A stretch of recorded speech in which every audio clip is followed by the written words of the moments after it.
Assalamualaikum warahmatullahi wabarakatuh. Perkenalkan, nama saya Erza Vinolia dengan NIM 2410911320008. Kali ini saya akan membahas mengenai anatomi permukaan. Nah, pertama, sebelum kita memasuki lebih dalam mengenai anatomi permukaan, kita terlebih dahulu harus mengetahui definisinya. Permukaan anatomi, juga dikenal sebagai anatomi superficial, adalah studi tentang fitur eksternal tubuh dan hubungannya dengan struktur yang lebih dalam. Ini adalah cabang penting anatomi yang membantu dalam mengidentifikasi pemeriksaan dan prosedur medis, mempelajari anatomi permukaan, meningkatkan pemahaman tentang tata letak tubuh manusia, meningkatkan akurasi, diagnosis, dan keterampilan klinis. Oke, jadi di sini ada gambar menunjukkan 3 bidang anatomi utama untuk mempelajari dan menggambarkan posisi serta bagian tubuh. Nah, pertama di sini ada medial plane. Itu adalah bidang yang membagi tubuh secara simetris menjadi sisi kiri dan sisi kanan.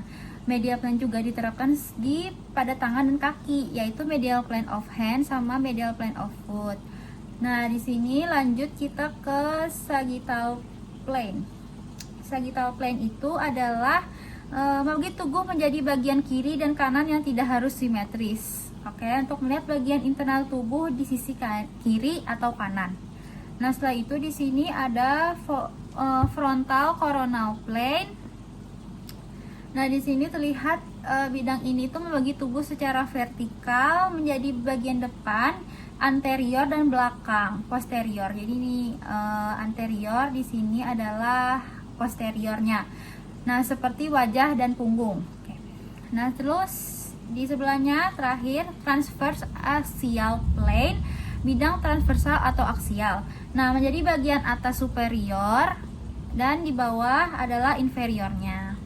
Nah, ini sering digunakan dalam pencitraan medis seperti scan dan MRI. Nah, pembagian ini tuh juga membantu tugas medis mengidentifikasi posisi organ, jaringan, dan tulang dengan lebih tepat dalam studi anatomi. Oke, lanjut. Nah, di sini itu ada gambar yang menunjukkan garis-garis orientasi serta istilah arah pada tubuh manusia yang digunakan dalam anatomi untuk menentukan posisi dan hubungan antar bagian tubuh. Ada 2 tampilan sisi, yaitu tampilan ventral yang A sama yang tampilan dorsal. Itu tampilan ventral itu depan, yang B itu belakang. Nah, di sini di tampilan ventral itu contohnya seperti linea mediana anterior. Itu tuh garis tengah di bagian tubuh yang ini.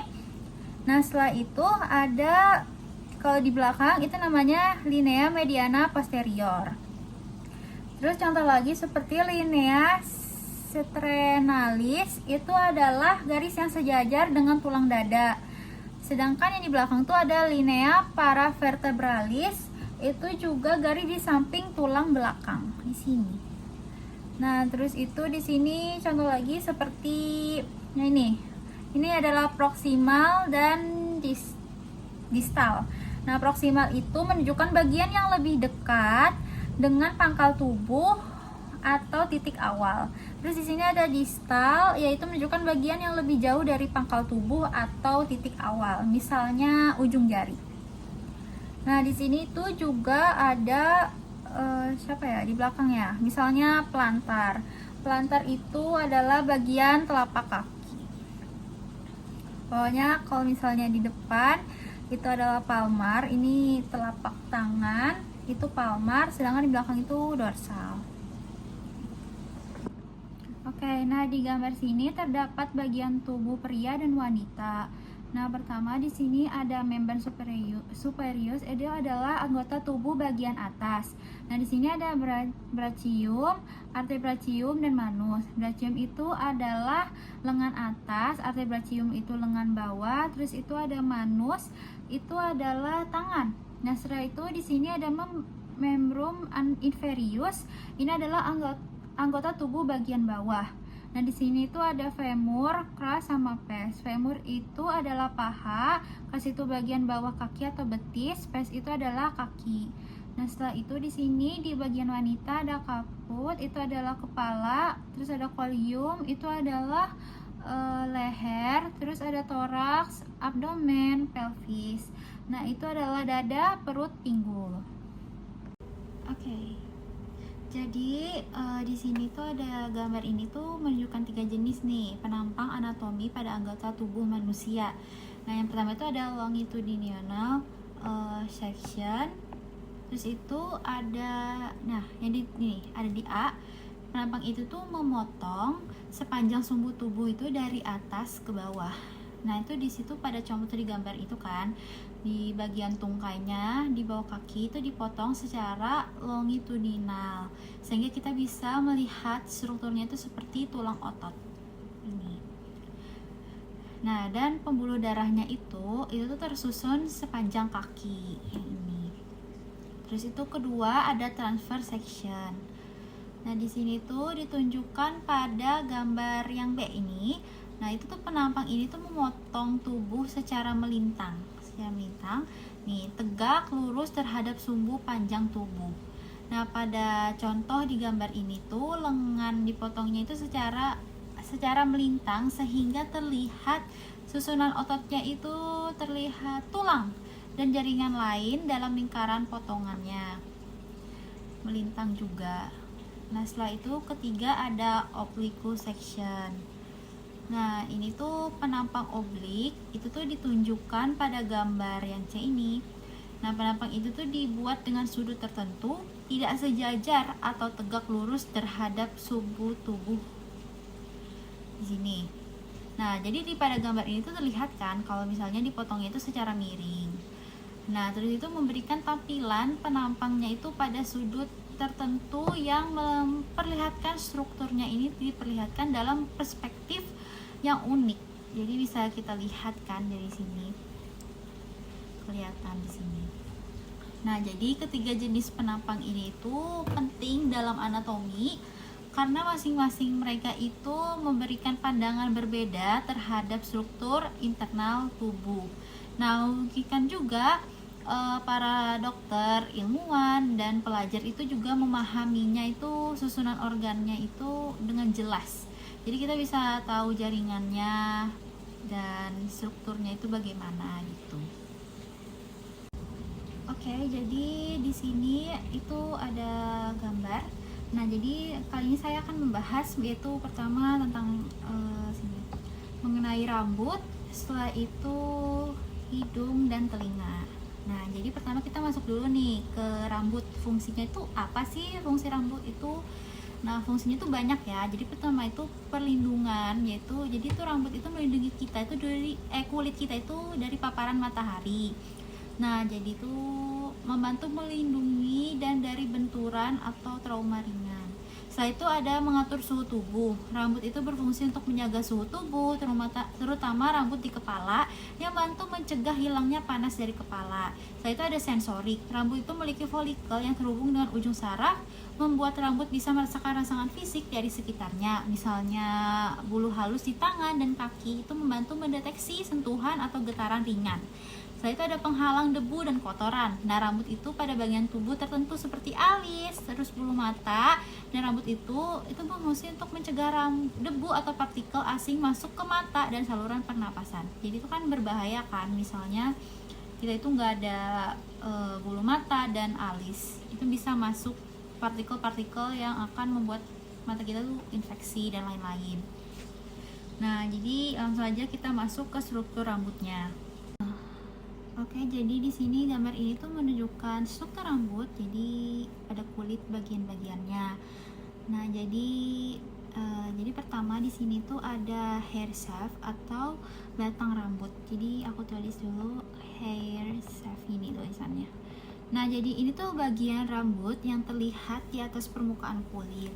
Ini terdiri dari sel-sel keratin yang sudah mati dan keras. Jadi batang rambut itu memberikan pelindungan terhadap kulit kepala dan membantu menjaga panas dari tubuh. Nah, setelah itu kedua di sini ada stratum corneum. Nah, di corneum ini tuh lapisan paling luar epidermis yang terdiri dari sel-sel kulit mati. Fungsinya itu adalah untuk melindungi jaringan dari jaringan di bawahnya dari kerusakan fisik, bakteri, dan zat kimia. Setelah itu ada epidermis. Ini epidermis. Nah, di epidermis ini tuh lapisan kulit paling luar yang melindungi tubuh dari lingkungan luar. Jadi epidermis itu berfungsi sebagai penghalang terhadap patogen dan membantu mencegah kehilangan cairan tubuh. Nah, setelah itu di sini ada hair follicle. Aku tulis dulu. Oke, tadi lanjut. Ini tuh tadi yang ini adalah hair follicle. Ini tuh folikel rambut ya guys. Jadi tuh struktur di dalam kulitnya itu tempat rambut tumbuh, dan folikel rambut itu tuh mengandung sel-sel yang menghasilkan keratin dan melanin untuk pertumbuhan dan warna rambut. Folikel ini juga merupakan tempat di mana rambut itu menerima suplai darah dan nutrisi. Nah, setelah itu di sini tuh ada sebaceous gland. Nah, di sini tuh kelenjar yang menghasilkan minyak alami bernama sebum. Nah, di sini sebum itu tuh membantu menjaga kelembapan kulit dan rambut. Jadi mencegah rambut menjadi kering dan rapuh. Nah, setelah itu di sini tuh ada dermis. Nah, dermis itu buat apa sih? Itu tuh lapisan di bawah kan epidermis yang kaya akan pembuluh darah, kelenjar, dan saraf. Nah, dermis itu menyediakan nutrisi untuk folikel rambut dan membantu mempertahankan elastisitas kulit. Nah, setelah itu di sini, ini yang besar ini adalah hair pomp. Nah, itu adalah umbi rambut. Jadi bagian besar dari folikel rambut itu di mana sel-sel rambutnya itu aktif membelah dan tumbuh. Jadi umbi rambut itu mengandung sel-sel yang menghasilkan batang rambut dan menentukan karakteristik rambut. Nah, di sini tuh ada arteri dan vein. Jadi ini arteri. Nah, di sini tuh venanya guys. Nah, jadi arteri itu membawa darah kaya oksigen dan nutrisi ke folikel rambut. Sedangkan vena itu mengangkut darah yang mengandung produk limbah dari folikel. Jadi kedua pembuluh darah ini tuh penting untuk mendukung pertumbuhan rambut ya. Nah, jadi setiap bagian ini tuh bekerja sama untuk mendukung kesehatan rambut dan kulit, memberikan perlindungan dan menjaga kelembapan serta suplai nutrisi ke rambut. Oke, masuk ke telinga. Jadi di sini tuh ada ngambil 5 ya yang saya tahu. Nah, itu pertama ada helix. Nah, helix itu adalah tepi luar telinga yang berbentuk seperti lengkungan yang ini. Nah, itu tuh memberikan struktur dan bentuk pada telinga luar serta melindungi bagian dalam telinga dari partikel atau benda asing. Setelah itu di sini tuh ada tragus. Nah, tragus itu apa sih? Itu adalah tonjolan kecil di depan saluran telinga. Yang mana ya? Ini ya. Nih, yang ini. Nah, itu tuh fungsinya itu membantu memblokir suara dari belakang dan memperkuat suara dari depan. Jadi membantu menentukan arah datangnya suara. Setelah itu di situ ada antihelix. Antihelix itu adalah lipatan bagian dalam yang berada di dekat helix. Nih yang ini. Jadi agak beda jauh ya dekatnya. Nah, itu memberikan bentuk struktural tambahan pada telinga luar dan memperkuat pendengaran dengan memantulkan suara ke dalam saluran telinga. Nah, lanjut itu kita ke ini concha auriculae. Nah, ini adalah bagian cekungan di tengah telinga luar yang mengarahkan suara ke saluran telinga. Fungsinya itu memfokuskan dan memperkuat gelombang suara sebelum masuk ke saluran telinga. Nah, terus itu ada lobulus auriculae yang ini nih. Berkulum auriculae. Nah, dia itu bagian bawah telinga yang lunak dan berdaging meskipun tidak berperan langsung dalam pendengaran. Cuping telinga kaya akan pembuluh darah dan dipercaya membantu mengatur suhu telinga.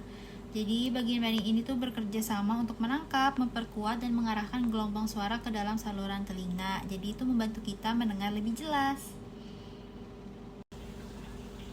Oke, jadi masuk ke hidung. Nah, di pertama itu ada frontal bone. Itu tulang dahi memberikan dukungan bagian atas hidung. Jadi ini. Nah, setelah itu ada nasal bone. Itu tulang hidung yang terletak di bagian tengah atas hidung. Nah, ini. Nah, setelah itu ada maxillary bone, tulang rahang atas atau yang menopang hidung dari bawah. Setelah itu ada maxillary bone. Nah, ini tuh maxillary bone ini tuh tulang rahang atas yang menopang hidung dari bawah. Nah, setelah itu ada septal cartilage. Nah, ini tuh tulang rawan yang membentuk sekat nih, septum hidung membagi dua lubang hidung. Setelah itu ada major alar cartilage. Nah, ini tuh tulang rawan besar di sayap hidung yang membentuk lubang hidung dan ujung hidung. Setelah itu baru ada mana ya?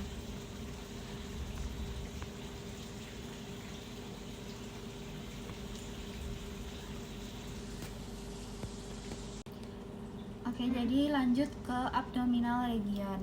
Nah, pembagian perut ini menjadi 9 region yang bertujuan untuk mempermudah identifikasi lokasi organ, membantu diagnosis medis, dan meningkatkan keakuratan komunikasi antara tenaga medis.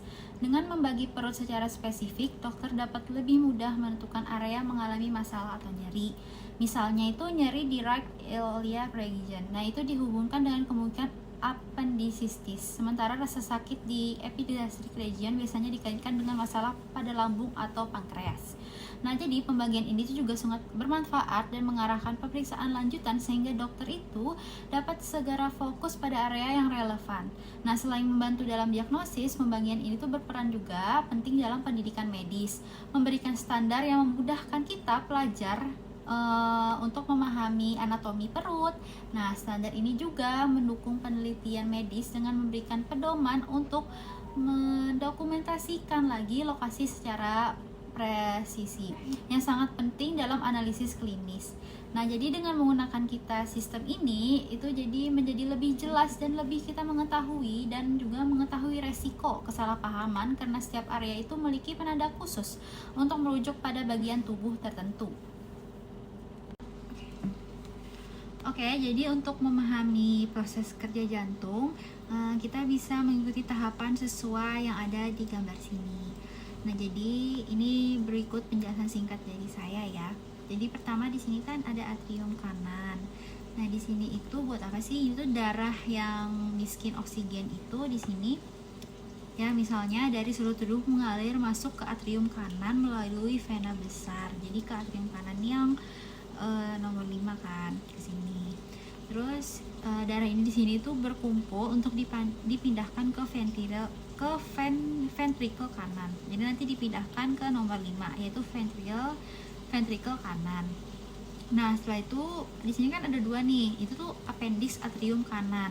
Nah, bagian ini tuh ada penonjolan kecil yang berfungsi sebagai cadangan ruang untuk darah di atrium kanan. Nah, setelah itu lanjut lagi ke mana ya? Ketiga itu tuh ada appendix atrium kiri. Nah, ini bagian kecil dari atrium kiri itu menyimpan darah yang kayak oksigen yang datang dari paru-paru sebelum darah mengalir ke ventricle kiri. Jadi di sini nih. Nanti dia tuh lanjut lagi ke mana ya?